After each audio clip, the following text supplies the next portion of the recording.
কেবলমাত্র কাফের, বেঈমান। তাদের কলিজায় এ কথা ভয়ের সৃষ্টি না করতে পারে? ইমানদারদের কলিজা ফেটে যাওয়ার কথা। কি ভয়াবহ দৃশ্য!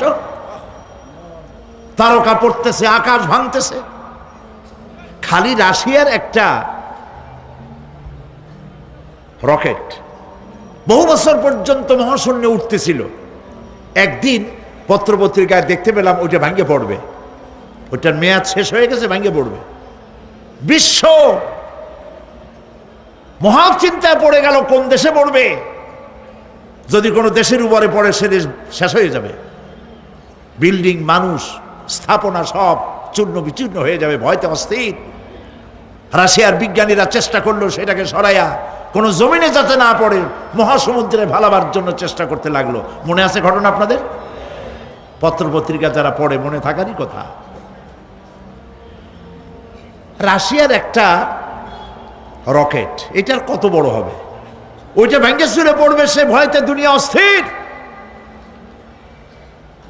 আর আল্লাহ পাক বলছেন, এতে কোনো সন্দেহ নাই, আকাশ একটার পর একটা ভেঙে চুরে চুরমার হয়ে পড়তে থাকবে, তারকাসমূহ বিক্ষিপ্ত হয়ে পড়বে, দরিয়া দীর্ণ বিদীর্ণ হয়ে যাবে, চন্দ্র আর সূর্য ধাক্কা লেগে একাকার হয়ে যাবে। চাঁদে আলো নাই, সূর্যে আলো নাই, অন্ধকার এক বিভীষিকাময় পূর্ণ হয়ে যাবে গোটা বিশ্ব। পাহাড়গুলো উঁচু করে মাটির উপরে আছাড় মারা হবে, এক ধাক্কায় পাহাড়গুলো ভেঙে চুরে চুরমার হয়ে যাবে। সুবহানাল্লাহ। এই অবস্থা যখন, এই ভয়ঙ্কর পরিস্থিতি যারা লক্ষ্য করবে, আল্লাহ রাব্বুল আলামিন বলেন মানুষেরা ভয় অস্থির হয়ে দৌড়াদৌড়ি আরম্ভ করবে।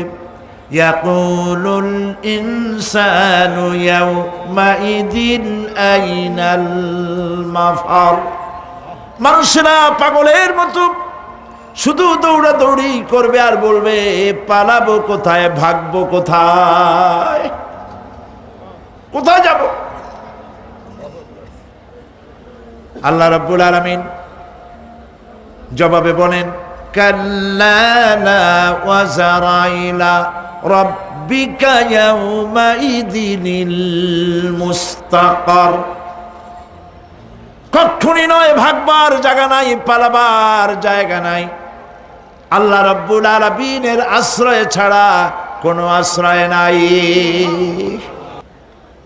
এই বিভীষিকাময় দৃশ্য হয়ে যাবে, সব মরে যাবে, কেউ বাঁচবে না।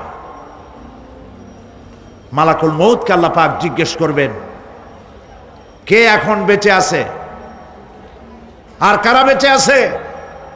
তিনি বলবেন হযরতে জিবরাইল, হযরতে মিকাইল, হযরতে ইসরাফিল। আল্লাহ পাক নির্দেশ করবেন এদের জান কবজ করো। ইসরাফিল, মিকাইল জান কবজ হবে। হযরতে জিবরাইল আমিন শাদীদুল কুওয়া, প্রচন্ড ক্ষমতা আল্লাহ তাকে দান করেছেন। সুবহানাল্লাহ বলেন। দুনিয়ার সব নবীদের কাছে বাণী বহন করে নিয়ে আসছেন পূর্ণ অথেন্টিসিটির সাথে। সুবহানাল্লাহ। আল্লাহ পাক যাকে বলেছেন রূহুল আমিন। নবী করিম সাল্লাল্লাহু আলাইহি সাল্লামের মেরাজের রাত্রে যে কথা বলা হয়েছে, ওয়ালাকাদ রাহু বিল উফুকিল মুবিন, পশ্চিম দিক বলয় তিনি যা দেখতে পেয়েছিলেন, তাফসীর বলছে হযরতে জিবরাইলের পূর্ণ আকৃতিতে নবী করিম সাল্লাল্লাহু আলাইহি সাল্লাম তাকে দেখতে পেয়েছিলেন। হযরতে জিবরাইল যখন দুনিয়া আসেন, কোন কোন কিতাবে লেখা হয়েছে 600 ডানা আছে তার, দুই ঝাপটায় আকাশ থেকে জমিনে চলে আসেন। সুবহানাল্লাহ। হযরতে জিবরাইলকে আল্লাহ পাক বলবেন তাকে মওত দাও। হযরতে জিবরাইলও বিদায় হয়ে যাবে। আল্লাহ প্রশ্ন করবেন এখন আর কে বাকি? মান বাকিয়া ইয়া মালাকাল মউত। মালাকুল মউত বলবেন হে আল্লাহ তাআলা, এখন তোমার সামনে আমি দাঁড়িয়ে আছি, আর কেউ নাই। আল্লাহ পাক বলবেন মুত ইয়া মালাকাল মউত।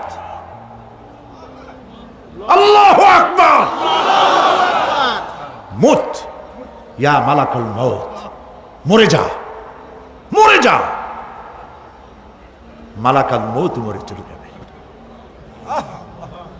এরপরে আর কেউ নাই। আল্লাহ রাব্বুল আলামিন এই অবস্থায় কত বছর কত কাল চলে যাবে আল্লাহ পাক ভালো জানেন, কেউ নাই।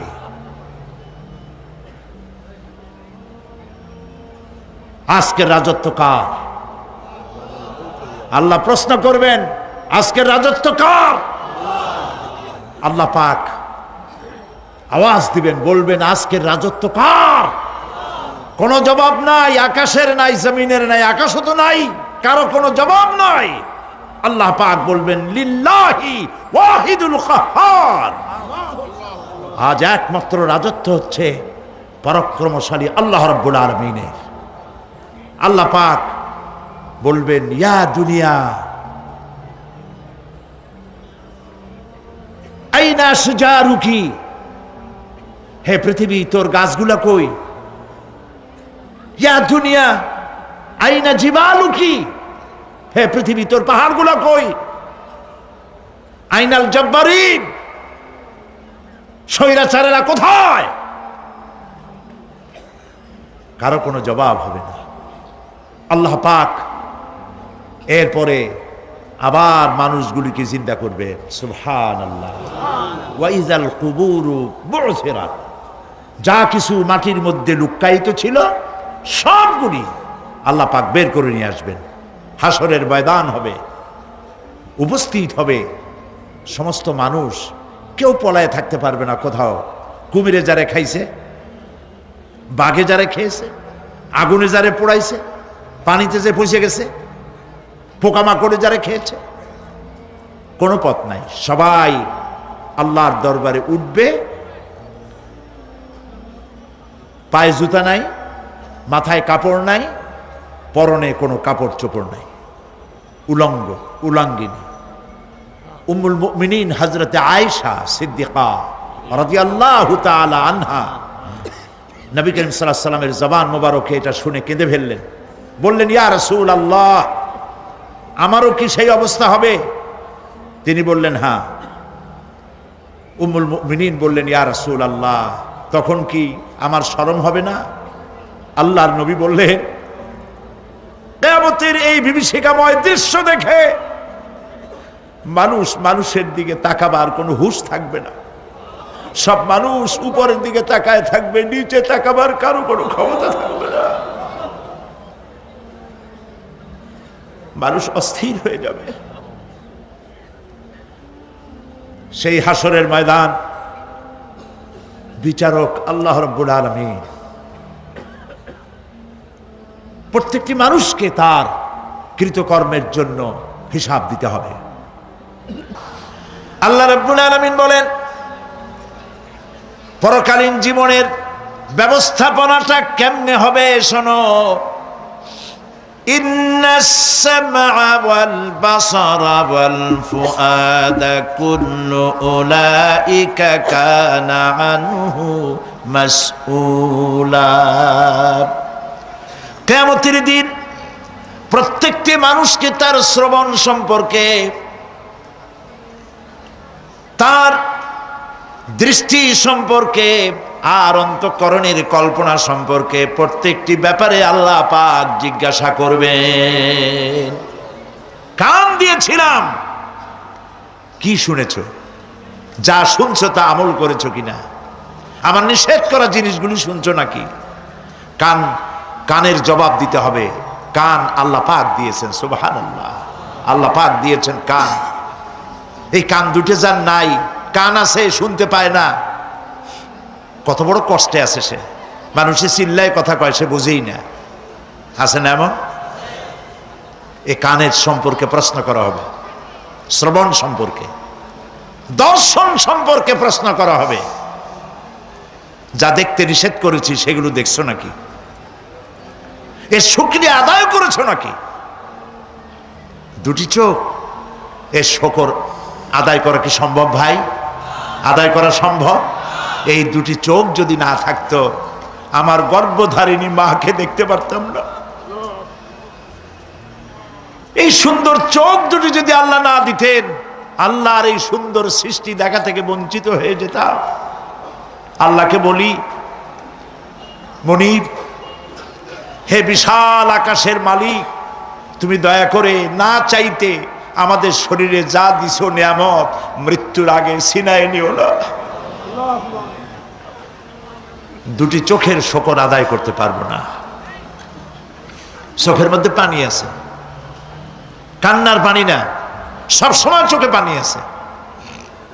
চোখে আমরা পলক দেই না? কত কুদরত আল্লাহ পাকে। এই পৃথিবীতে দিনে রাতে অসংখ্য পলুয়েশন, রোগ জীবাণু সমানে উঠতেছে।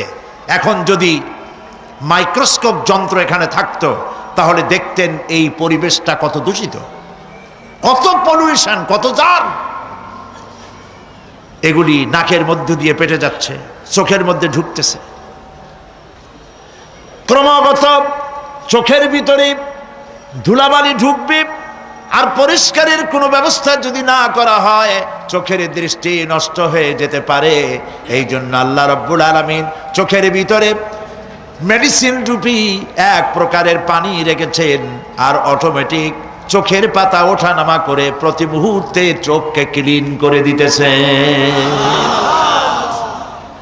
এই চোখ সম্পর্কে আল্লাহ রাব্বুল আলামিন প্রশ্ন করবেন, অন্তঃকরণ সম্পর্কে প্রশ্ন করবেন। জবাব দেওয়া সেদিন বড়ই কঠিন হয়ে যাবে। এই জন্য আল্লাহ রাব্বুল আলামিন দুনিয়াবাসীকে সতর্ক করে দিচ্ছেন। তিনি আরো বলছেন, ওয়ালাকাদ খালাকনাল ইনসানা ওয়া না'লামু মা তুওয়াসবিসু বিহি নাফসু ওয়া নাহনু আকরাবু ইলাইহি মিন হাবলিল ওয়ারিদ। মানুষ সৃষ্টি করেছি আমি, তার অন্তঃকরণে কি চিন্তা হয়, কি কল্পনা হয় তাও জানি আমি। আর আমি আমার বান্দার যেই সাহারাকের উপরে মাথাটা খাড়া